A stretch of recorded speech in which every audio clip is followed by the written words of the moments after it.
Ladies and gentlemen, welcome to It's Rainmaking Time. This is Kim Greenhouse. It gives me great pleasure to welcome Allan Buckman, the President and Chief of Operations and co-founder and principal partner of Microbetech. He has 38 years of experience as a wildlife biologist and environmental scientist with the California Department of Fish and Game. He has head the initial science programs and field applications. He has assisted and coordinated the field data collection and analysis for both Field Lab and for the Research and Development Lab.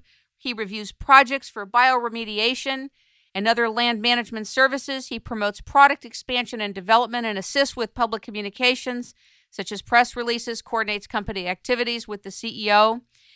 He has also spoken at the UN about climate and train people to understand what's happening with the climate. He was at the United Nations 60, the DPI NGO Conference on climate change and how it impacts us all. He was a presenter there, and he talked about dying plants, persistent jet clouds, and a biorestoration alternative. He's also been with the Air Force. He's a wildlife specialist in training. He also did that for a unit biologist position. He has raised and released pheasants and partridges in California, and he's been a wildlife manager biologist for 38 years. Ladies and gentlemen, welcome Allan Buckman to It's Rainmaking Time to talk about aerosol spraying of our air. Thank you for being here. Thank you, Kim. With your fish and game experience and your work as an environmental scientist, what is happening? What is this aerosol, and how is it affecting plant life? Okay, let me start with just a little introduction here in my wake-up call to the entire cloud program. And while I was a weather observer in the Air Force between 1960 and 64, and then as I was working as a wildlife biologist, I started noticing a lot of dying plants, huge amount of stress in all of our ecosystems. And that got me really concerned. And then I was trying to figure out what was going on. And then in 2002, I received a video from someone who said, "Hey, you are a weather observer. What do you think of this video?" And the video it's called the Cox video. And the fellow is from England, and he did a video right over San Francisco of all of the cloud programs going on. And I'll have to be honest, I put it on, and when I played it, I realized it was a real wake-up call for me. As a biologist, I'd been taking my focus away from the sky and had really been looking at the ground and the trees and the plants and the wildlife. And as a wake-up call, I had no doubt whatsoever just watching the video that it was a spraying program. I was familiar with that when I was in the Air Force. I know that what we used to use was... in fact, they still do for a lot of the weather work, is silver iodide. But the clouds I was seeing had to be a lot more than that. There was so much variety in them that they had to be a lot more nuclei to form the clouds than I was aware of. And it took me aback. Well, since then, I started investigating that as well to see what the links were.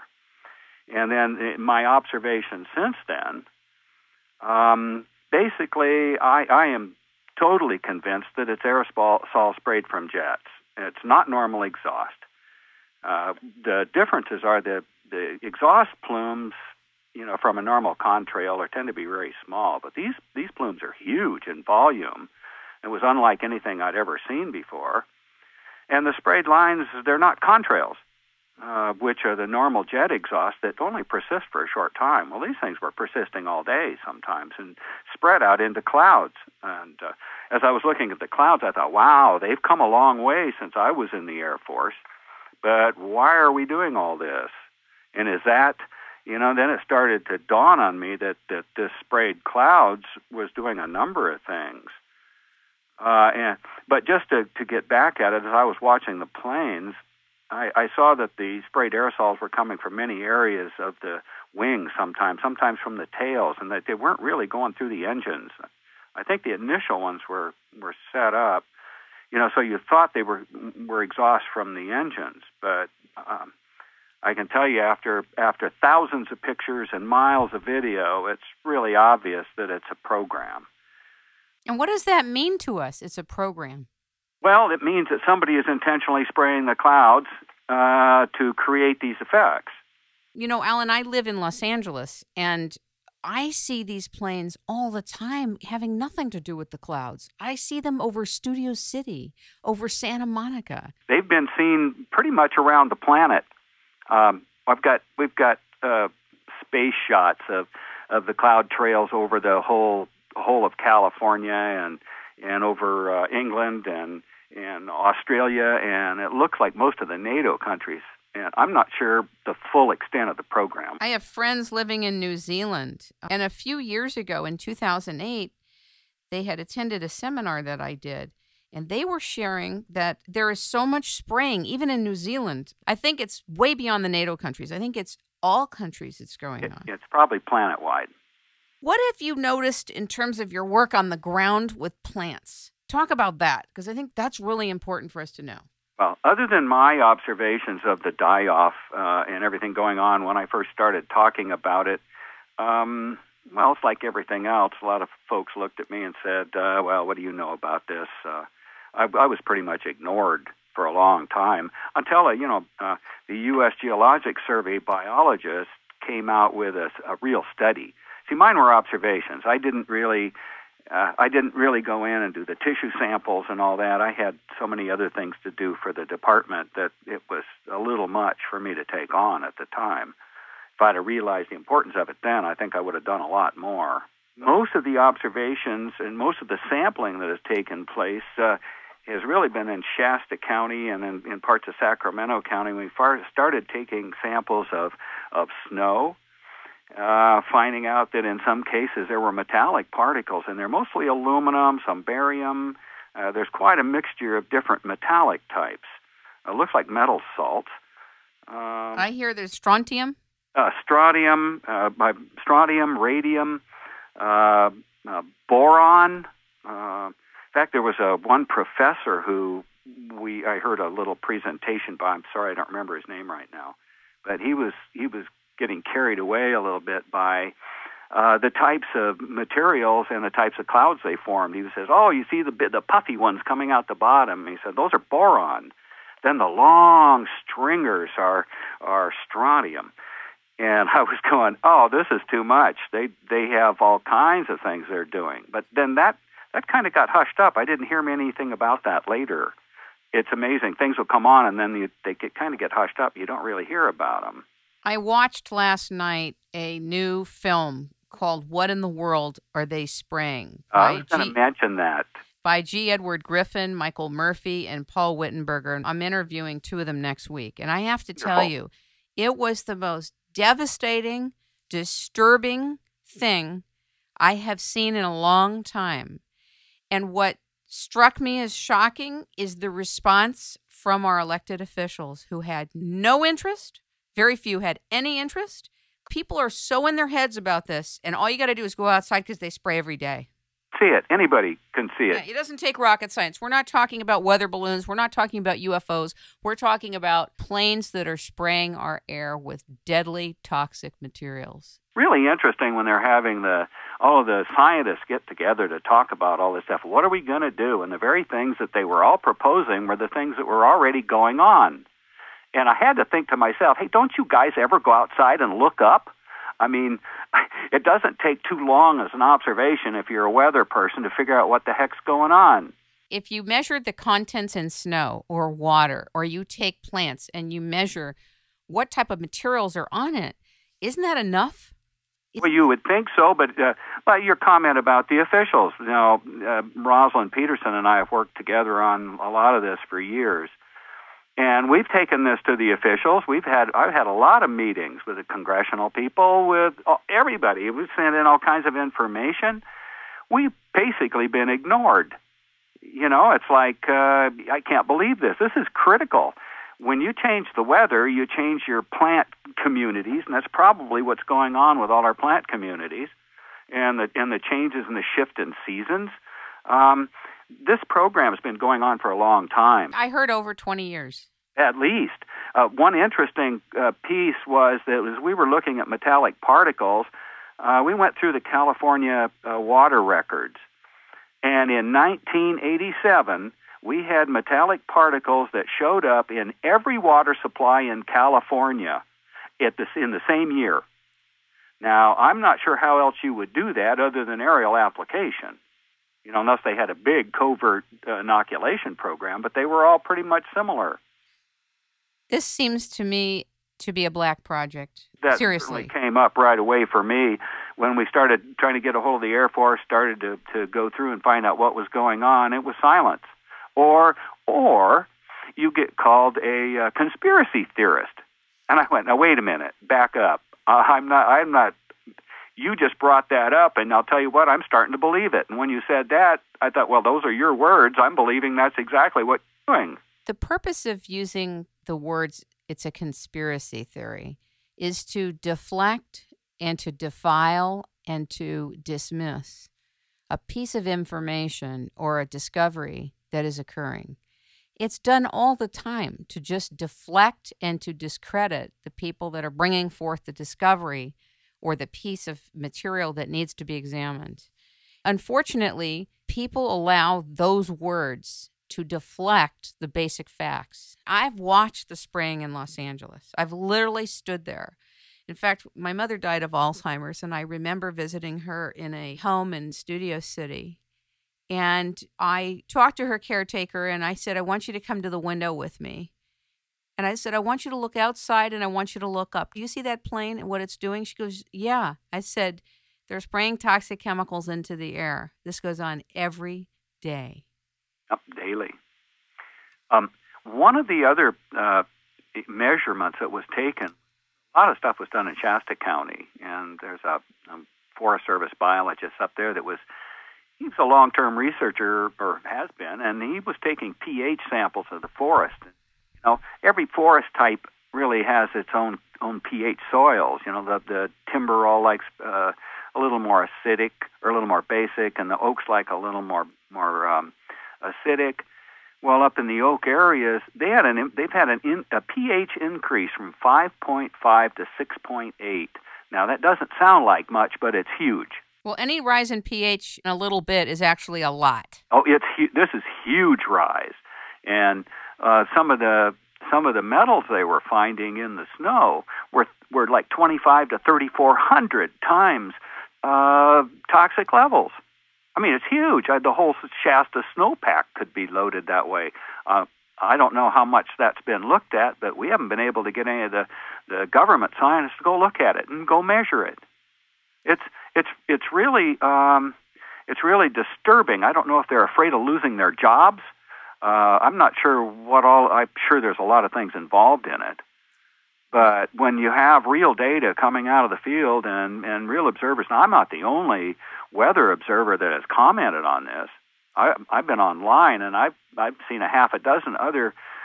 Some of them were husband and wife teams that were doing weather observation, for both the Weather Bureau and for the Air Force. And they've made the same comments that I've made. One of the comments was, hey, we're getting sundogs during most of the year when they only used to occur in the summer. And a sundog is a ring around the sun with particular cloud types. Well, those particular cloud types did only occur in those times. Now they're all the time. Then there's another interesting thing I noticed, and it was as they're flying their lines, a lot of times they'll do parallel line after parallel line, and this is before they do the crosses and the fill-ins. But all these parallel lines, there are 9 high cloud types. In fact, there are 27 cloud types have been recognized, total 9 at each level of 3 low, medium, and high clouds, and they're broken by strata. Well, I've seen almost all 9 of the high clouds in one formation during the day in the different lines. Well, that's indicated 2 things to me. One, that's impossible under a natural condition.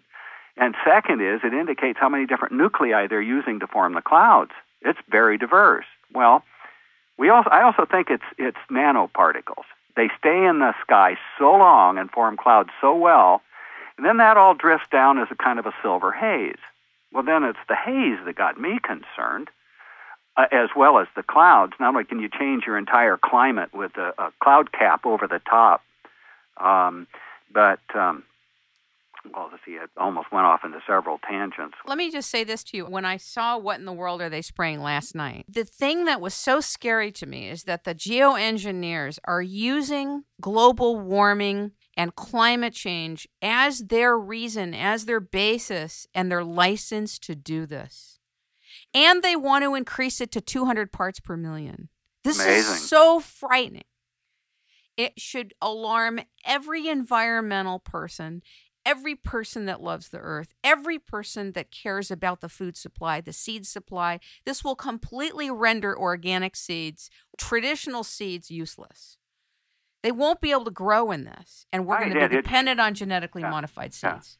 Well, it's shifting the plant populations, which is shifting the wildlife populations. Everything is getting affected by this, and it almost looks more like a population reduction program than anything. When you understand how vile it is, I would agree with you. I could be wrong, but I think that this is why the bees are dying. It's entirely possible. One of the other things is using the metallic particles to form their clouds, and then for this haze that drifts down to the ground, it ionizes the entire air column. And what does that mean? Explain it to us. It means there's metallic particles, really fine metallic particles scattered throughout the air. And if you were to hit that with the right wave, a projection wave, it amplifies what you're trying to do. For HAARP, HAARP is the high frequency active oral research program, is nothing but a great big transmitter of almost unlimited wave frequencies. You know, I interviewed Nick Begich about that, but explain it to our audience if they haven't heard that interview. Go ahead and explain what it does.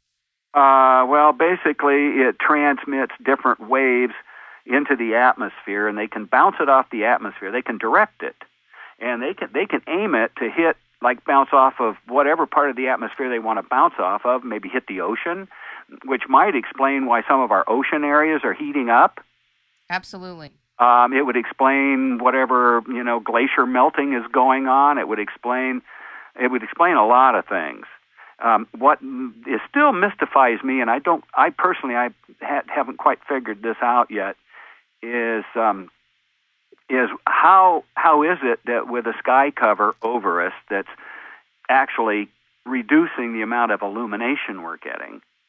How can we have increased UV levels? Our ultraviolet levels have been going off the chart.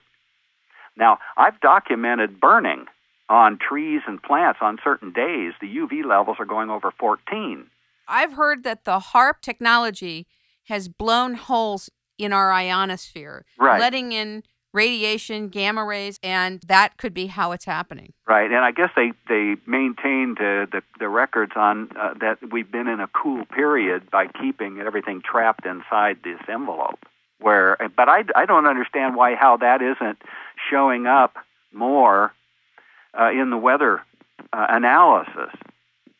There's still some wrinkles in it that I don't quite get. But anyway, what I do get is that we've got a lot of problems, and there are several things that you can do storm intensity. A cap, most thunderstorms need a cyclonic movement, moisture, and a cap over the top. Well, this provides a cap over the top for any storms coming in. It's going to increase storm intensity. Okay, it makes thunderstorm. In fact, that creates thunderstorms. Now, when you say it, are you now referring to the HAARP, or are you referring to the geoengineering and the aerosol spraying? It, in this case, is the spraying program. Okay, got it. Okay. Yeah. And then you add HAARP to that, and it gets even more complicated.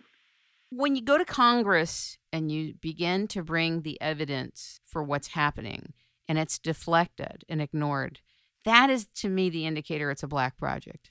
Oh, absolutely. When I started asking questions, through the normal channels, the answers I got and the lack of answers I got, I went, what's going on? I'm used to, I work for an agency. Normally when you went into programs, you got some fairly straight answers with things, or at least you got an answer.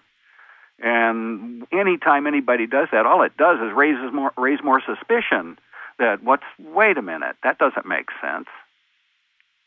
So, and then in my observations, I started looking at the aircraft. They're mostly unmarked white, either C-141s or KC-135s, which are the air refueling tankers, basically the same as the 707. and they were flying all these patterns. And then they started doing the cross-hatching. And the cross-hatching, basically, I know they can follow that from the satellites to see the storm and front movements.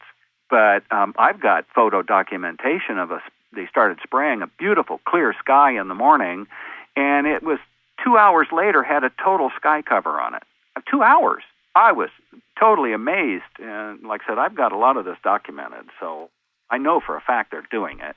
What do you think about the possibility that this project is going to come forward in full force and expanded at a very high level, like 200 parts per million, under the guise of, quote, global warming? How does that make you feel, and what do you think about it? It's deceptive, and I'd like to see the entire HARP project terminated as soon as possible. That has the potential to tap into the etheric energy of the Earth, and it affects all life forms. Frankly, I think it's insane. I do too. Oh. I do too. And when Copenhagen happened last year, I wrote a piece on the things that were omitted from the entire climate discussion that were not even allowed on the table, and HARP was one of the keys. Oh, yeah. They're doing weather programs, and they say that we're going to change the weather by 2025. They're going to own the weather by 2025. Yeah, I think the article says we're going to own the weather. Yeah, how in the hell can you own the weather if you're not doing weather programs? Now, I know the Air Force better than military better than that. I was with them for 4 years. I saw a lot of things that I just soon not talk about. But basically, it's all a big lie. The Tesla patent is owned by Raytheon. Yes, that's another, yeah, right. So I think they do own the weather right now. Well, they certainly own the technology, and they own patents on powder generators to create them. In fact, the Agricultural Defense Coalition website, I'm not sure how many documents Rosalind has posted right now. I haven't checked it lately, but the goal was like 26,000 documents. Seriously. I love her. She's done such a remarkable job. Let's tell them about that website again. It's Agriculture Defense Coalition. .org? .org. Okay, great. Remarkable. In fact, I'm going to put an ad up for her sponsorship ad because everybody should be reading the material she's posting. She's an incredible researcher. I've been thrilled to even be associated with her. She's stellar. And the thing that she said about the Navy going in and able to kill 5 million sea animals and habitats because of the experiments they're doing in the waters so upset me. So much upset me, I can't even tell you. I'm still reeling from finding that out. I don't know how they ever got an EIR into the process without total government intervention. Nobody controls the Navy. The Navy runs everything. Everything, including our satellites that have to do with warfare. Right. And I don't know if you've seen the new book out about NASA by Richard Hoagland. It's called Dark Mission. Oh, yeah. It was out, I think, 5-6 years ago or something. Yeah, it's an older publication, but wow. I mean, it's all the things. You want to know about secret stuff. Yeah. They've had several space programs that have nothing to do with the public. The public's being left out of all of this. In fact, we've been lied to, and we're being dumbed down. You know, if you speak up, you're a conspiracy person. I love Jesse Ventura's site. He makes the whole thing a lot of fun. He's a very good researcher, and he's tackling a lot of the things that are going on. The thing is that a lot of people don't want to know and don't want to look at it because, A, it's very painful, B, they feel helpless, and C, they don't know what to do about it.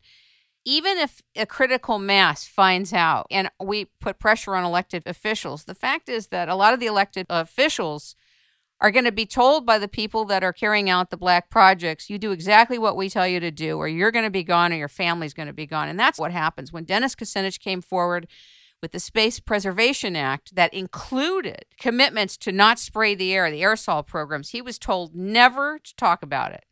Never. Yep. And to remove it from the original treaty. Yeah, well, that's kind of like the irony of the very term chemtrails that they're talking about. As far as I can tell, that originated from a military contract document for Space Wars planning. So, you know, the military coined the term, and it's ironic now that anybody that uses that term is you know, like you said before. They're being discredited. I'm wondering if you happen to know, Allan, how to chelate some of these nanoparticles out of our system. We're obviously breathing it in, and I think everybody should have toxic metals tests They're inexpensive and they're critical. Yeah, absolutely. Now, when it comes to nanoparticles, I'm going to have to profess I am no expert on nanoparticles. I'm not sure how those would be different than, say, other metals in the ecosystem. Now, I know from a biological standpoint, from Microbetech, in most of the water treatment and soil treatments we've done, the microbes are able to immobilize a lot of the metals and put them into compounds that aren't available. So it basically ties them up and keeps them from being problems to agriculture. You mean functionally neutralizes them? A good part of them. Okay. Now, we don't have enough data to say how much and under what conditions exactly. So who would call you to order the products that you have? Explain what you're doing now. Well, what we have are microbial mixes that are designed, and they were patented for water cleaning, soil treatment, and reinoculation to reinoculate the soils, restore the health to the soil, clean the waters and restore the waters and restore their health. How would a microbe work in water? Give an example. Share with us what that means. Sure. We did one pond for the Department of Fish and Game here in the Bay Area. It was called West Bahia Pond, and it had an invasion of toxic blue-green algae. And the algae, that particular algae, produced huge amounts of sulfur compounds, and the neurotoxins were at incredibly high levels. And it was dangerous to breathe, and it really smelled like sewage. Around the edge of the pond, the material, the algae flocculated on the shore, meaning it foamed, and then the foam turned hard, and it really looked like stools off across the bench. I thought they had a sewage outbreak when I first saw it, and it smelled like it, and that sewage odor was blowing across the entire Bay Area. It was disgusting. Fish and Game was ordered to do something, but gosh, almost all the solutions except ours involved things that they couldn't do then. Wrong time of year, no money to do it, a lot of other reasons. But anyway, so they contracted us, and we went in, and with the help of, in fact, it was a multiple agency program. It was, for the state, but it was also Sonoma County and Marin County Mosquito Abatement District brought their equipment in. They did a great job of applying it. So they took a lot of the actual work to keep their costs down. We said, that's fine. We'll just provide the product. That works for us. Anyway, they sprayed the whole thing. It's 110 acres. It's a big pond. And immediately the water turned brown. The odor stopped. And then it took about 3 months, without any air. It was already in a eutrophic condition. It was pretty disgusting. It took about 3 months for the waters to really clean. And when we started, there were no fish. There were no birds on the pond, which was unusual, and they were on all the other ponds at the time. But there were dead birds along the shoreline. I feel so bad what's happening to birds and to bees. It was disgusting. But anyway, at 3 months, and the other ponds started turning bad. We ended up having the only pond that had fish in it, and the birds were on it. It was a dramatic reversal of conditions. And then as they opened it all up to flow, they broke some levees, and it was an isolated pond. And anyway, when they broke the other levees and the water flowed from higher benches into the pond, it got treated. And you could watch the microbes treating this stuff. That's a pond, but what about regular water? Is that something we would use at home or no? Not really? No, we have stuff to put down the toilets to clean your, the waste and sewage. Most of the time what you're looking at is ponds that are getting algae. When things warm up, the algae bloom. And what our microbes do in the water is they outcompete the algae for food. They're quicker. And in fact, a typical example is we have one area that we've treated, and when it comes into the springtime and it starts warming up, the algae just starts to bloom, but then the microbes eat the material right out from under the algae, and they start to die from starvation. And then the microbes eat the dead ones. They clean up dead material and convert it into other material. Do you think that what you have could be used in the Gulf? Oh, we put in a proposal to do that, yes. Our water treatment formula was partly developed by an individual, Dr. Colosito in Bakersfield. and he was working treating oil field problems all through Bakersfield and in that area. So he's been doing oil cleanup for a long time. We have a real diverse mixture of microbes in our mix that goes after. We have stuff in there that goes after almost everything. They went after the sulfur compounds. They went after the metals. They went after all the other really bad stuff, and it rebalances the water column. Do you think it could go after Corexit? Oh, Corexit. Oh, absolutely. The toxic chemical. Yes. Absolutely. These things eat everything. See, that's why I don't understand why BP is allowed to drive the whole operation in the Gulf. They have acted almost at the level of criminality the way this has been handled, and why are they given the power to continue there? Why are they managing it? One interesting thing that came up about that had to do with growing algae and the futures in biofuel. And that it almost looked like, well, in fact, the story was that they wanted to turn the whole Gulf into algae production for biofuel. And if you go and look at who is invested in biofuels, it's all the same players. So are they trying to destroy a huge ecosystem just to grow algae for biofuel? I found it a fascinating idea, and it kind of looked like what they were up to. Otherwise, it makes no sense why they were allowed to do any of that. Why they're allowed to manage it after the problem. Why would you want to break your oil up into particles that went down into the ecosystem and kind of disappear just to get rid of it? Make everybody think everything's honky-donkey? Well, a lot of that stuff goes right into the soil, like, the Exxon Valdez spill in Alaska. There's still oil soaked into the soils. Well, I know from the treatments we've done with our products that the microbes go right down into the soil and go after it. You know that this is the first time this year that I learned the level at which oil companies do deep level drilling for oil under the sea. I never knew that. No, I never knew that. I always associated in my mind drilling for oil on land. Yeah. Not into the sea. I would have assumed there would have been a very different protocol for making sure that it's safe. Well, one would think so. And all the environmental laws we've had, I mean, it flies in the face of everything I've ever done under any of the laws, for the department. Project reviews, reporting, all the rest of it, it was pretty stringent. Well, these guys are free to do anything they want. It's crazy. Did you enjoy working for the California Department of Fish and Game? Actually, I did. I love my job, because I love the resources, and I was really glad to be out there. I tended to be I think one of the county administrators said to me the other day, he says, well, I could believe this. He says, you were always very sensitive about resource issues. So 38 years is a long time. That's more than most people are married. That's a real marriage, isn't it? I was married to him. Yeah, 38 years plus. Yeah. I was married to that, and it was hard to leave it. Would you go back if you could? No, I really like the Microbetech and the microbial cleanup. I wanted to do something. All that time, I got really frustrated not being able to really do anything.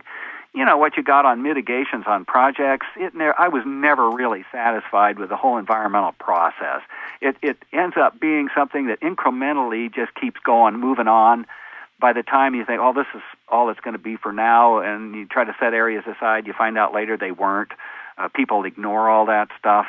It doesn't work. It hasn't been working. Everybody likes to think it is, but it's not.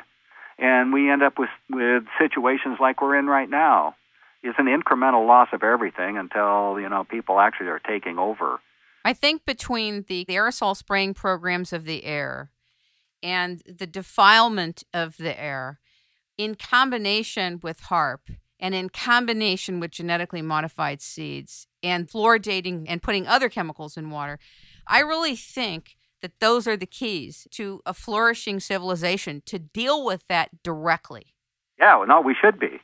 We should be, but there's obviously some other program going on that the rest of us aren't being allowed to be in. And, I was thinking it really looked like a genocide program to me. The longer I look at it, the more it looks like that. I mean, I suppose, we've been pressing our resources with the number of people we have. And, I've got to thinking, gosh, what if I was a ruler of the world? And what would be my biggest dilemma? Well, we've been pretty much aware of it in the resources for a long time, that it's population control, uncontrolled population growth. Okay? How do you control that? You start looking around at the religion bases and what people do and don't want to do. You'd never get it done. I mean, how would you change it?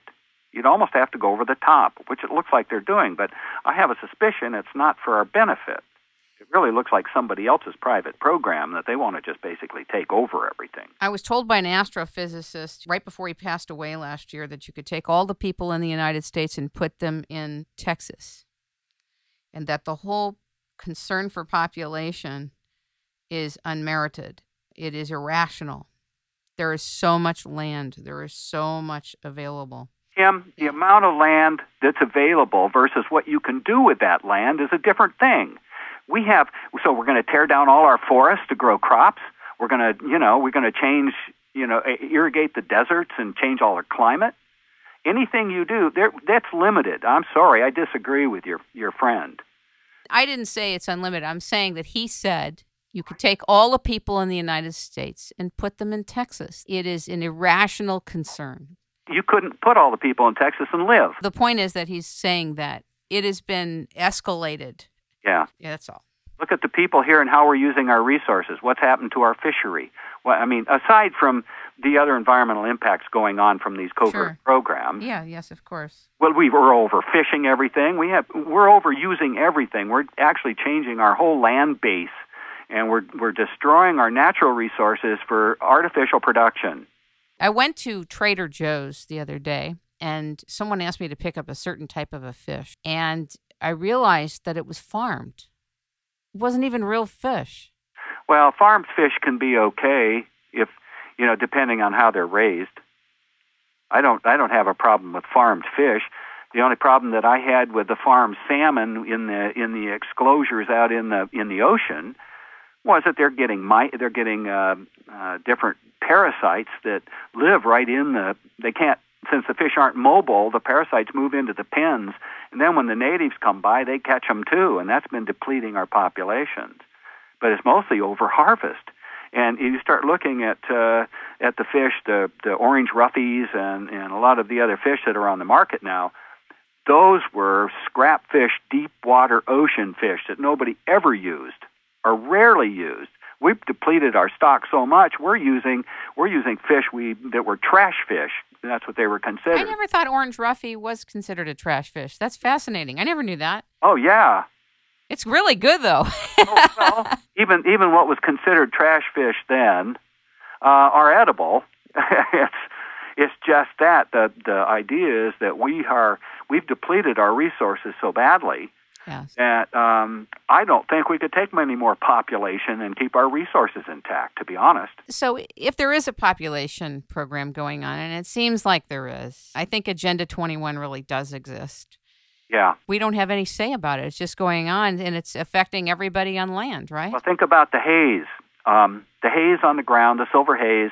I'm sensitive to this stuff. I am too. I get up in the morning, and I go outside. I have a little routine I do. I go feed the cats and get some water and do some things outside. I have to haul my own water in, so I have my drinking water in barrels outside. But anyway, I go out and do that, and I'm not out there a minute, and my eyes are watering, and my nose is running. I mean, my nose runs like a faucet for 10, 15 minutes every day.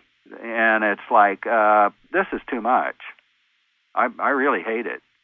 Well, I appreciate you coming on the show to talk to us about your background and what you're doing and what you found. And next week, we're going to be talking to G. Edward Griffin and Michael Murphy about what in the world are they spraying, a little bit deeper into their film.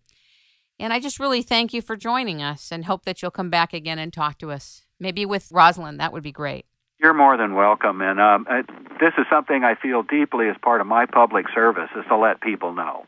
So that's why I decided to go to the UN and why I'm putting a lot of information out.